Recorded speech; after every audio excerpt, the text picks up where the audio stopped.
panggil Silva pelan dengan tatapan tak percaya. Selama ini diyakini Mark telah tewas menjadi santapan para Vector. Tapi rupanya pemikirannya salah. Mark masih hidup dan tampak baik-baik saja. Air mata semakin deras mengalir dari pelupuk mata Silva. Bukan tangisan ketakutan, melainkan tangis bahagia karena melihat Mark telah kembali. Silva beranjak bangun dan melangkahkan kakinya mendekati Mark yang masih berdiri dalam diam dengan kepalanya yang tertunduk ke bawah. Tapi hanya dengan melihatnya sekilas, Silva tahu persis memang Mark lah yang berdiri di hadapannya kini. Rambut hitamnya yang menutupi telinganya berkibar tertiup angin. Tubuh tingginya yang atletis karena terpa pemain basket. Pakaian hitam yang dikenakannya sama persis dengan pakaian yang dipakainya terakhir kali ketika mereka terperangkap di dalam desa. Membuat Silva semakin yakin bahwa pria di depannya memang Mark. Syukurlah kau baik-baik saja, Mark. Maaf karena saat itu kami meninggalkanmu. Mark masih tertunduk dalam diam, membuat Silva sedikit merasa heran. Dia sudah berdiri tepat di hadapan Mark. Dia sentuh tangan Mark untuk menyadarkannya agar memberi respon. Kau baik-baik saja, Mark? Silva bertanya sambil mengguncang-guncangkan tangan Mark. Perlahan namun pasti, Mark mengangkat kepalanya, membuat Silva terenyah dan jatuh terduduk di lantai, saking terkejutnya melihat wajah Mark. Ada banyak bekas jahitan di wajahnya, menandakan dia pernah mengalami luka serius di sana. Bukan hanya di wajahnya, bahkan di leher dan tangannya pun terdapat banyak bekas jahitan. Mark, kau kenapa? Kau baik-baik saja kan? Apa yang terjadi padamu? Silva mulai panik melihat kondisi Mark, tapi dia masih terduduk di lantai, menatap intens wajah Mark yang tampak mengerikan karena bekas jahitan-jahitan itu. Silva, suaranya terdengar serak dan berat. Tapi Silva tahu betul itu memang suara Mark yang sering didengarnya selama ini. Seulas senyum tersungging di bibir Silva. Dia senang karena akhirnya Mark memberikan respon. Kau terlihat lezat, ucap Mark sambil menjulurkan lidahnya keluar.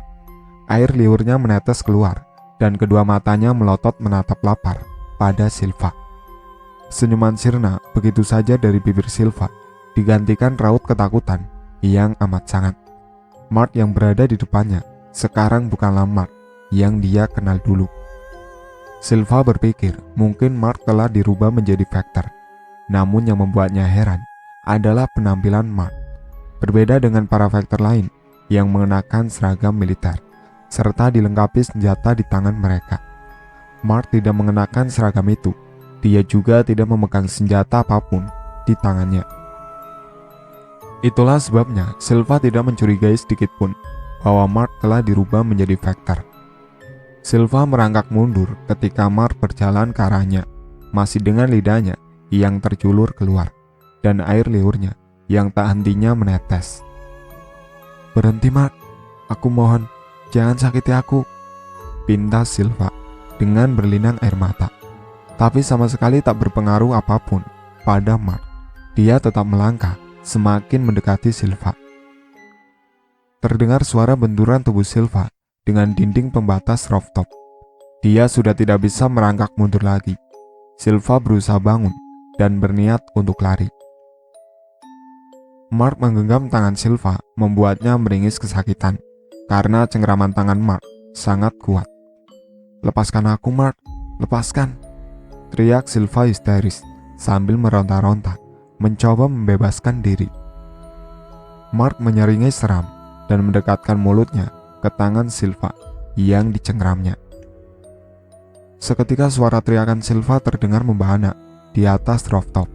Sakit dan perih dirasakannya bersamaan tangannya yang digigit oleh Mark. Bau anyir darah tercium. Silva sekali lagi mencoba melepaskan diri dengan memukul-mukul kepala Mark dengan kepalan tangannya. Tapi Mark tak bergeming, giginya masih menancap di kulit tangan kanan Silva. Silva tak kehilangan akal, dia menendang tubuh Mark kencang dengan kaki kanannya. Giginya terlepas dan kesempatan ini tak disia-siakan oleh Silva. Dia dorong tubuh Mark yang tentu lebih tinggi dan besar darinya sekuat tenaga yang dia punya. Tubuh Mark jatuh terjerambab di lantai, dan detik itu juga Silva berlari dengan mengerahkan seluruh tenaganya yang masih tersisa. Ketika Silva nyaris menyentuh pintu meninggalkan rooftop, sekilas dia menatap ke arah Mark yang sedang berusaha bangun. Silva terenyak ketika melihat sebuah benda persegi menempel di pundak Mark. "Ternyata kau benar-benar menjadi monster seperti mereka, Mark," gumamnya pilu, menyadari bahwa Mark sudah menjadi Vector karena benda itu sama persis dengan benda yang terpasang di pundak para Vector. Menyadari Mark sudah berdiri dengan tegap dan melihat ke arahnya, Silva kembali melanjutkan langkah seribunya yang sempat terhenti. Darah tak hentinya mengalir dari luka gigitan Mark di tangannya, membuat tubuhnya terasa lemas seketika. Tapi Silva tidak berhenti berlari. Dia tetap berlari menuruni tangga, meski dengan napasnya yang sudah terengah-engah. Suasana sekolah sudah tampak sepi di beberapa lantai yang dilewati Silva. Tidak terdengar lagi suara teriakan, jeritan, ataupun suara langkah kaki orang-orang yang berlarian seperti tadi. Namun kenyataan pahit disadari Silva ketika dia melihat banyak jasad siswa dan guru bergeletakan tak bernyawa di lantai. Tubuh mereka sudah tak utuh lagi, bahkan ada beberapa yang hanya menyisakan bagian tubuh atasnya saja, sedangkan tubuh bawahnya entah ada di mana. Ada juga yang sebaliknya, dari pinggang sampai kedua kakinya masih ada, tapi bagian atas tubuhnya menghilang bagai ditelan bumi. Sebenarnya Silva sudah bisa menebak setelah tubuh mereka yang hilang itu tentu saja sudah berada di dalam perut para Vector. Hatinya bagai tersayat-sayat pisau tajam ketika melihat beberapa dari jasad itu adalah teman-teman sekelasnya. Tak ada satupun dari tubuh-tubuh yang bergeletakan di lantai itu dalam kondisi masih bernyawa. Adapun jasad yang masih memiliki tubuh yang utuh dan tidak terdapat luka gigitan di tubuh mereka, namun beberapa lubang yang terus mengalirkan darah dari tubuh mereka cukup membuat Silva tahu penyebab mereka meregang nyawa. Tentu karena para Vector tak hentinya menembaki mereka.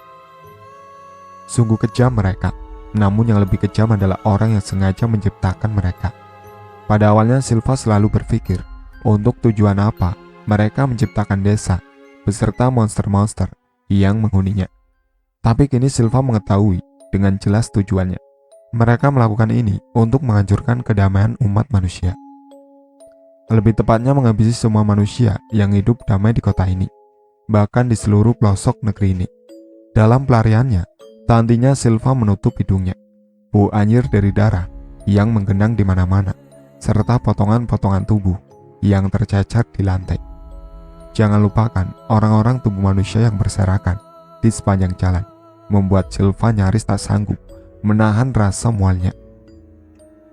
Dia masih berlari dengan berusaha menghindari jasad-jasad yang menghalangi jalan. Silva tidak ingin menginjak mereka, mungkin karena alasan ini yang membuat larinya terhambat. Jantung Silva terlonjak kaget ketika didengarnya suara sepatu diseret dari arah tidak jauh darinya. Diyakininya suara itu berasal dari Mark yang masih mengejarnya. Pikiran Silva buntu sejauh matanya memandang di sepanjang jalan dipenuhi oleh tumpukan jasad, menyadarkan Silva bahwa dia tidak mungkin sanggup berlari cepat. Akhirnya dia pun memutuskan untuk masuk ke ruang kelas yang berada paling dekat dengannya. Ruangan kelas itu tampak kacau, kursi dan meja bergeser jauh dari letak awalnya. Banyak benda jatuh di lantai, tas-tas milik siswa yang masih berada di atas kursi. Pemandangan ini cukup membuat Silva mampu membayangkan betapa kacaunya suasana kelas ini ketika para siswa berhamburan meninggalkan kelas. Tidak jauh berbeda dengan kelasnya, tentu saja. Silva menelusuri sekeliling kelas. Dia memutuskan untuk bersembunyi di bawah meja yang berada di bagian pojok kiri. Dia meringkuk di bawah meja itu dengan tubuhnya yang gemetaran. Tak pernah dibayangkannya dia akan kembali mengalami tragedi mengerikan ini setelah dengan bersusah payah dia melarikan diri dari desa terkutuk itu. Tapi kini kengerian itu kembali melandanya, bahkan terjadi tepat di depan matanya. Terjadi di sekolahannya, dan yang menjadi korban adalah seluruh siswa di sekolah ini. Silva tak yakin ada siswa atau guru yang berhasil selamat dari serangan para Vector. Tangis Silva kembali pecah ketika mengingat Mark yang telah menjadi Vector. Mark yang diketahuinya dari Paul sangat mencintai Silva, kini berbalik menjadi seseorang yang ingin menyantap daging Silva.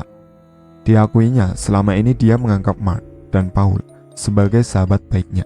Namun setelah mengetahui bahwa Mark mencintainya, sebuah perasaan aneh mulai dirasakan oleh Silva.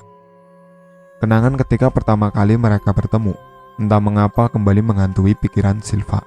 Ketika itu, pertama kali Silva melihat Mark di saat dia tengah berlatih basket seorang diri di lapangan basket outdoor sekolahnya.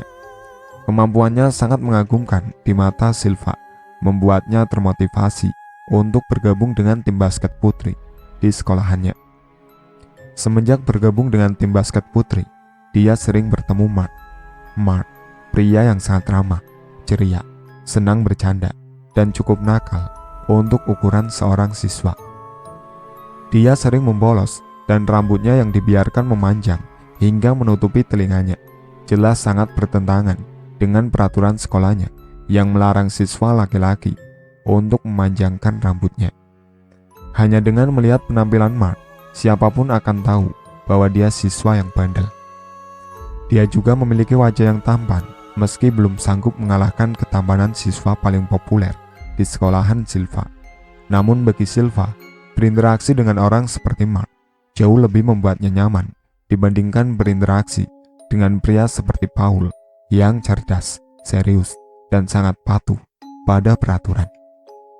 Semua kelebihan Paul hanya membuat Silva teringat pada saudara kembarnya yang saat itu tidak disukainya. Karena menurut Silva, kelebihan dan kepribadian Paul sangat mirip dengan Sylvie. Mungkin karena alasan itu pula yang membuat Silva jauh lebih merasa nyaman, ceria dan senang ketika bersama Mark dibandingkan ketika dia bersama Paul. Dulu tidak pernah disadarinya bahwa perasaan yang dirasakannya pada Mark adalah sebuah perasaan cinta. Namun begitu mendengar dari Paul bahwa Mark mencintainya, seketika itu juga dia berpikir mungkin tanpa disadarinya selama ini dia pun jatuh cinta pada pria itu. Akan tetapi perasaan itu terlambat disadarinya. Mark sudah tidak ada lagi. Salah satu alasan yang membuat Silva trauma semenjak kabur dari desa hingga sekarang mungkin karena hatinya selalu diliputi penyesalan.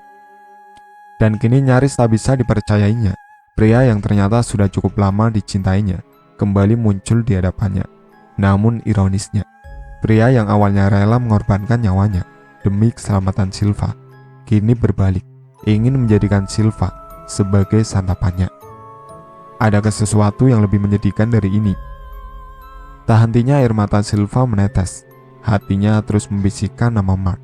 Hingga kini masih tak sanggup mempercayainya bahwa Mark telah berubah menjadi sosok monster pemakan manusia. Tangisan itu terhenti untuk sesaat ketika dia merasakan getaran pada ponselnya.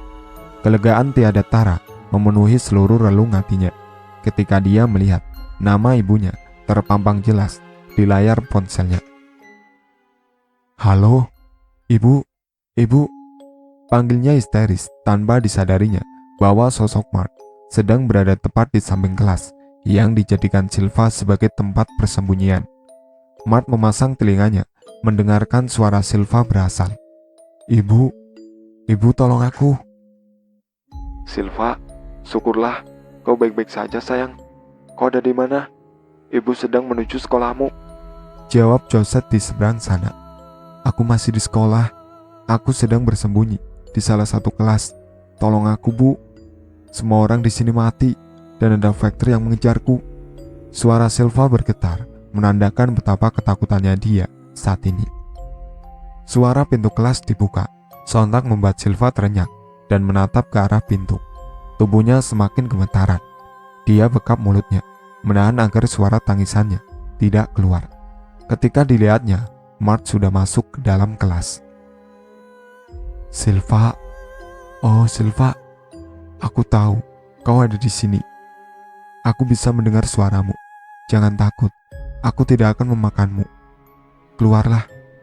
Ayo kita habiskan waktu bersama seperti dulu, ujar Mark. Tapi Silva tahu dia sedang berbohong.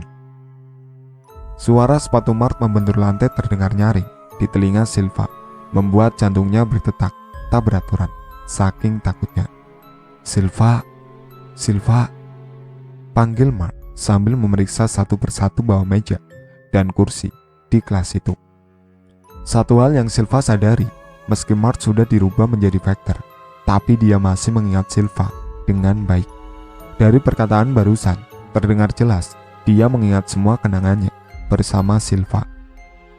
Tapi kenapa? Kenapa meski Mark mengingatnya, dia tetap memandang Silva sebagai makanan lezat? Sebenarnya apa yang terjadi pada otaknya? Kira-kira pertanyaan itulah yang saat ini memenuhi pikiran Silva. Silva, sayang, tolong jawab ibu. Kau baik-baik saja kan, Nak? Suara ibunya dari telepon masih terdengar jelas di telinga Silva, tapi dia tidak bisa mengatakan apapun. Jika dia mengeluarkan suaranya, maka Mark akan mengetahui tempat persembunyiannya. Silva kebingungan apa yang harus dilakukannya ketika dia tidak bisa berbicara dengan ibunya. Sedangkan Mark semakin berjalan mendekati tempat persembunyiannya. Sungguh Silva sangat bingung sekaligus panik saat ini. Keringat dingin mulai mengalir dari pelipis Silva. Berkali-kali dia teguk salivanya menahan kepanikan yang tengah melanda. Mark semakin mendekat ke arahnya. Hanya menyisakan 3 meja lagi, maka Mark akan sampai pada meja tempat Silva bersembunyi. Silva menyadari jika dia hanya menunggu dalam diam seperti ini, maka dia akan tertangkap oleh Mark lagi. Ketika Mark sedang mendongakkan kepalanya ke bawah salah satu meja untuk memeriksanya, Silva merangkak keluar dari bawah meja tempat persembunyiannya dan berlari menuju arah pintu. Silva, akhirnya kau keluar. Kau tidak akan bisa kabur dariku, teriak Mark tampak senang. Dia tertawa lepas dan ikut berlari mengejar Silva. Silva terus berlari dengan terengah-engah, kali ini mengabaikan meski dia menginjak beberapa jasad yang tergeletak di lantai menghalangi jalan. Satu hal yang dipikirkannya hanyalah segera keluar dari gedung sekolah. Silva mengembuskan nafasnya lega, menyadari kemungkinan para Vector itu sudah meninggalkan sekolah ini. Artinya, hanya tinggal Mark, seorang Vector yang harus dihindarinya. Silva, aku tidak sabar untuk menyantap dagingmu. Suara Mark terdengar jelas di telinga Silva. Silva menoleh ke arah belakangnya, masih sambil berlari. Teriakannya ketika disadarinya posisi Mark sudah sangat dekat dengannya. Kecepatan Mark berlari sungguh mengerikan, meski Silva sudah berlari sekencang yang dia bisa. Mark masih bisa menyusulnya dengan mudah. Dengan tergopoh-gopoh, Silva berlari menuruni tangga demi tangga, yang akhirnya membawa dia menuju lantai paling dasar di gedung sekolah ini. Dia tak menghentikan larinya menuju keluar gedung. Namun, Silva kembali terenyak ketika dilihatnya pemandangan di depan sekolahnya yang bagaikan sebuah neraka saat ini. Tidak aneh lagi jika dilihatnya banyak jasad yang bergeletakan di tanah, karena sejak di dalam gedung sekolah tadi, pemandangan seperti itu sudah dilihatnya. Tapi yang membuatnya merasa ngeri adalah api yang berkobar, membakar gunungan jasad manusia. Silva membekap mulutnya, tak percaya melihat kekejaman para Vector yang telah menyerang sekolahnya. Tidak hanya menjadikan sebagian penghuni sekolah ini sebagai santapan mereka, atau membunuh dengan menembaki mereka. Rupanya banyak pula orang-orang yang telah dibunuh oleh para Vector itu, sengaja ditumpuk membentuk sebuah gunung dan membakarnya dengan keji, seolah-olah nyawa manusia tidak lagi berarti. Bahkan kini jasad mereka tak mungkin lagi bisa dikenali oleh keluarganya. Silva mencoba menguatkan dirinya untuk menerima kenyataan bahwa dia telah mengalami sebuah tragedi paling mengerikan. Pembantaian besar-besaran tanpa belas kasihan yang terjadi tepat di depan matanya. Setelah melihat semua kekejaman ini, Silva tidak yakin dia masih bisa hidup normal seperti dulu lagi. Tapi Silva menyadari dia tidak seorang diri di dunia ini. Dia masih memiliki seorang ibu yang sangat menyayanginya. Dia tidak ingin melihat air mata keluar dari kedua mata indah ibunya karena mengkhawatirkan dirinya. Karena itu, Silva mencoba mengenyahkan semua pemikiran buruk di dalam benaknya. Dia tidak boleh menyerah untuk mempertahankan hidupnya. Terlebih dia tidak boleh menyerah menjalani kehidupannya. Silva yakin dia mampu menghadapi semua perasaan traumanya kelak karena akan ada sosok ibunya yang selalu berada di sisinya. Silva masih berlari, jaraknya dengan pintu gerbang sudah tidak terlalu jauh. Sesaat lagi dia akan berhasil keluar dari area gedung sekolahnya yang sudah seperti kamar mayat di rumah sakit. Namun langkah kakinya terhenti detik itu juga saat dirasakannya sebuah tangan kekar memeluknya dari belakang. Tidak, lebih tepatnya tangan itu telah mengunci pergerakannya. Sontak dia menoleh ke arah belakang. Mark yang telah menjadi Vector, tentu dia yang berhasil menangkap Silva. "Tidak, lepaskan aku," teriaknya sambil meronta. Serangkaian menyeramkan menghiasi wajah Mark. Wajah Mark tak kalah menyeramkannya dalam penglihatan Silva. Mark menjulurkan lidahnya dan menjilati leher Silva. Air liurnya membasahi kulit leher Silva, membuat tubuh Silva merinding. Bulu kuduknya meremang, tubuhnya bergetar hebat. Dia sangat ketakutan saat ini. "Mark, lepaskan aku. Jangan bunuh aku. Kau masih mengingatku kan? Bukankah kita bersahabat? Kenapa kau tega ingin memakanku?" Rintihnya pilu. Entah sudah berapa ember air mata yang keluar dari kedua matanya seharian ini. Dia tahu Mark masih mengingatnya dengan baik. Dia tidak kehilangan harapan. Dia terus mencoba mengajak Mark berbicara dengan harapan cara itu bisa menyadarkan Mark. Tentu saja harapan terbesarnya agar Mark mengurungkan niatnya untuk menjadikan Silva sebagai santapannya. "Paul mengatakan padaku bahwa kau mencintaiku. Benarkah itu? Jika kau memang mencintaiku, tidak mungkin kau tega memakanku kan, Mark?" Tapi respon yang diberikan Mark sangat bertentangan dengan harapan Silva. Gerakan Mark semakin liar. Dia masih menjilati kulit leher Silva, seolah-olah dia sedang mencicipi aroma lezat dari makanan yang sudah tak tahan ingin disantapnya. Terdengar suara seragam sekolah Silva yang robek karena ulah Mark. Air liur Mark kini tidak hanya membasahi lehernya, tapi juga membasahi baunya. "Aku juga mencintaimu, Mark. Tolong jangan bunuh aku. Aku tidak bisa menerima kenyataan bahwa aku dibunuh olehmu. Lebih baik bagiku jika aku mati karena dibunuh oleh Vector lain, asal jangan olehmu." Suara permohonan Silva yang sebenarnya akan membuat siapapun yang mendengarnya merasa terharu, nyatanya sama sekali tak mempengaruhi Mark. Isakan tangis yang memilukan itu sekarang hilang dan digantikan suara jeritan dari seorang gadis remaja yang harus menerima kenyataan dia akan menjadi santapan pria yang baru disadarinya begitu dicintainya. Silva tak bisa lagi merasakan sakit ketika Mark mulai mengoyak kulit baunya. Sakit di dalam hatinya dia rasakan lebih sakit dibandingkan sakit pada fisiknya. Silva kehilangan tenaganya ketika darah mengucur deras dari baunya yang mulai dilahap oleh Mark. Bahkan mungkin beberapa daging pada bahunya sudah berpindah ke dalam perut Mark. Silva kehilangan harapannya. Dia sudah tidak sanggup lagi melawan Mark. Tenaga Mark yang sudah menjadi Vector jelas berkali-kali lipat lebih kuat dibandingkan Silva. Silva memejamkan kedua matanya, mulai pasrah dengan takdir hidupnya yang bisa dikatakan terlalu kejam itu. Suara tembakan bertubi-tubi terdengar, sontak mengejutkan Silva. Kedua matanya kembali terbuka, terlebih ketika dia merasakan gigi-gigi tajam Mark yang mengoyak baunya sudah tak dirasakannya lagi. Namun Silva tak memiliki tenaga sama sekali untuk menopang berat tubuhnya lagi. Dia pun tumbang. "Silva!" Suara seseorang yang meneriakkan namanya terdengar begitu merdu di telinga Silva. Suara seseorang yang sangat dirindukannya. Dirasakannya tangan seseorang menopang kepalanya dan memindahkannya pada paha orang itu. Tanpa melihatnya pun, Silva tahu bahwa orang yang merangkulnya lembut itu adalah ibunya. Silva mengercap-ngercapkan matanya berusaha untuk menatap ibu yang sangat dirindukannya. "Ibu," panggilnya pelan. Kedua mata indah ibunya dibanjiri oleh air mata.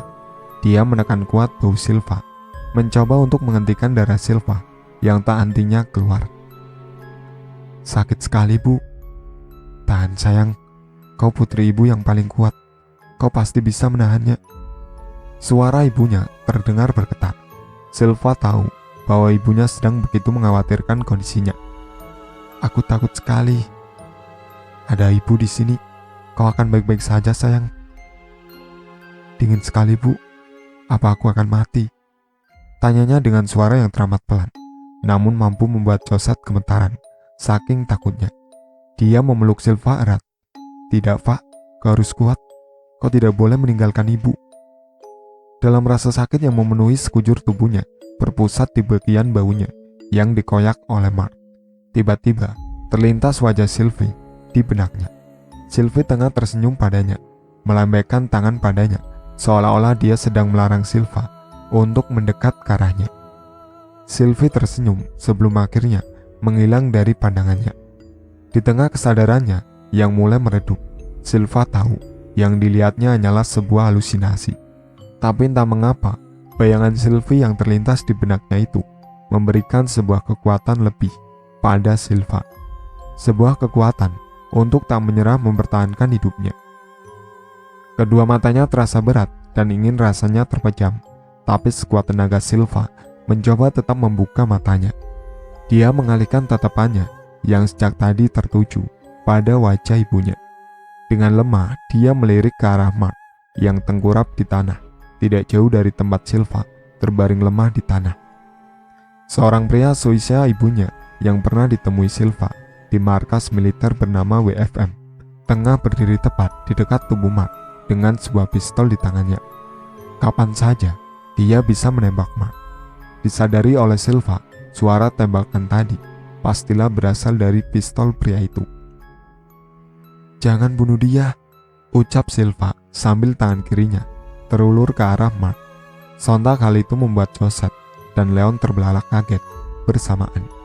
"Apa maksudmu, Pak? Dia itu Vector. Dia nyaris membunuhmu. Dia temanku. Dia masih mengingatku. Jadi kumohon, jangan bunuh dia." Berselang setelah kata-kata itu terlontar dari mulut mungil Silva, dia pun kehilangan kesadarannya. Pak. Josette begitu panik, tapi dia masih bisa bernapas lega ketika disadarinya Silva hanya sedang pingsan. "Leon, kita harus segera pergi dari sini. Silva kehilangan banyak darah." Leon melirik ke arah Josette dan Silva. Sedetik kemudian kembali menatap ke arah Mark yang sedang berusaha berdiri. Leon mengembuskan nafasnya kasar melihat sosok Vector di depannya yang sudah dia tembak bertubi-tubi, tapi masih tetap hidup dan mencoba untuk berdiri kembali. Memang melihatnya tidak membuat Leon terkejut, karena kejadian serupa pernah dilihatnya ketika dia menyusup ke desa. Hanya saja dia merasa ngeri menghadapi musuh yang tak bisa dibunuhnya. Menyadari percuma saja dia terus menembaki Vector itu, karena sama sekali tidak akan membunuhnya. Leon memutuskan untuk membuat Vector di depannya itu setidaknya tidak bisa berdiri lagi. Leon mengedarkan pandangannya. Dia bergidik ngeri ketika melihat api masih belum berhenti berkobar, membakar gunungan mayat. Tatapannya berhenti pada sebuah batu berukuran cukup besar yang dilihatnya. Dia berjalan menuju batu itu berada dan dengan susah payah mengangkatnya. Kini dia sudah kembali berdiri tepat di depan Mark yang sudah setengah bangun dari posisi tengkurapnya. Ada beberapa peluru dari pistol Leon yang bersarang di punggung Mark, tapi tak keluar darah setetes pun dari luka-luka tembakan itu, membuat Leon semakin yakin bahwa pemuda di depannya itu hanyalah seonggok mayat hidup. Dia pun tak merintih kesakitan meski banyak peluru bersarang di tubuhnya. "Leon, kau akan membunuhnya?" tanya Josette ketika melihat Leon mengangkat batu itu, bersiap melemparkannya ke tubuh Vector muda di depannya. Terdengar suara tulang yang patah begitu batu besar yang Leon lempar tepat mengenai betis Mark. Leon kembali mengambil batu itu dan mengangkatnya tinggi sekali lagi. Suara itu terdengar ketika untuk kedua kalinya Leon melemparkan batu tepat ke arah kaki Mark yang masih utuh. Kedua kaki Mark pun kini hancur dan tak mungkin Vector muda itu dapat berdiri lagi. Monster ini tidak bisa dibunuh. Setidaknya aku membuat dia tidak bisa berdiri dan mengejar kita lagi. Lagi pula, putrimu itu melarangku membunuhnya kan? Apa jadinya jika ketika dia bangun nanti didapatinya pacar tercintanya sudah mati, walaupun sebenarnya pemuda ini sudah mati. Ucap Leon sukses membuat kedua bola mata Joseph membola dengan lebarnya. Ah, apa maksudnya pacar tercinta putriku? Asal kau tahu, putriku sangat serius belajar. Mana mungkin dia memiliki kekasih? Leon mengangkat kedua baunya, tampak acuh. Ya, siapa yang tahu kan? Dia memohon dengan berlinang air mata begitu, supaya aku tidak membunuh pemuda ini. Kalau dia tidak mencintainya, kenapa coba putrimu sampai seperti itu? Padahal dia nyaris mati di tangan pemuda ini. Kau ini seperti tidak pernah merasakan muda saja. Semburat merah menghiasi wajah Joseph ketika dibayangkannya kedua putri tercintanya yang dia anggap masih anak-anak itu sudah berani menjalin kasih dengan lawan jenis. Entahlah, Joseph hanya merasa dia terlalu mengacuhkan kedua putrinya selama ini. Sudahlah, lebih baik kita cepat membawa Silva ke rumah sakit. Dia butuh pertolongan. Tenang Ju, luka seperti itu tidak akan membuatnya mati. Aku sudah sering mengalami luka yang bahkan lebih parah dari luka putrimu. Dan nyatanya, sampai sekarang aku masih hidup. Jangan samakan orang lain dengan dirimu. Cepatlah, meminta bantuan. Joseph kehilangan kesabarannya menghadapi pria yang menurutnya terlalu santai itu. Leon mengeluarkan ponsel dari saku celananya dan terlihat sedang menghubungi seseorang. Kapten, kau ada di mana sekarang? Kenapa tidak mengangkat telepon dan membalas pesanku? Padahal aku menelpon dan mengirimkan pesan berkali-kali. Apa kau tahu, banyak kota yang diserang secara serentak. Semua kacau balau. Kami membutuhkanmu di markas. Ronald tanpa jeda terus berucap di seberang sana, membuat Leon yang menelponnya tak mempunyai kesempatan untuk berbicara. Aku tahu, aku sendiri berada di tengah-tengah kekacauan itu. Apa kau tahu, aku bersusah payah berjuang mempertahankan hidupku. Memangnya kalian belum melakukan tindakan apapun untuk menghentikan monster-monster itu? Bagaimana kami bisa melakukan tindakan, sedangkan kapten kami yang biasa memimpin peperangan tidak ada di markas? Lagi pula komisaris juga sedang tidak ada di tempat. Kami tidak berani bertindak tanpa ada komando dari pimpinan kami. Jelas Ronald membuat Leon memahami kondisi di markas WFM saat ini. Ron, kau jemputlah aku dengan helikopter untuk mempercepat waktu. Lagi pula, aku tidak mau bertemu dengan monster-monster itu lagi dalam perjalanan menuju markas. Baiklah, memangnya kau berada di mana sekarang? Akan kukirimkan alamatnya melalui pesan. Oh iya, jangan lupa bawa kandang besi juga ya. Hah? Untuk apa? Tanya Ronald tak mengerti. Ada hadiah besar untuk kalian dariku. Pastikan kandang itu cukup besar dan mampu memuat manusia. Walaupun aku masih tidak mengerti maksudmu, tapi baiklah Kapten. Aku akan segera menjemputmu dan melakukan sesuai perintahmu. Oke. Leon memutuskan sambungan teleponnya dan segera mengirimkan alamat sekolah Silva melalui pesan pada Ronald. Dia berjalan menghampiri Joseph yang tampak begitu mengkhawatirkan putrinya. Di dalam hatinya, Leon bersumpah akan melindungi Joseph dan Silva bagaimanapun caranya. Dia bertekad akan mengalahkan monster-monster yang bernama Vector, meski harus mempertaruhkan nyawanya sekalipun. Sampai di sini dulu ceritanya. Nantikan cerita kelanjutannya di part berikutnya. Sekian dari saya. Wassalamualaikum warahmatullahi wabarakatuh.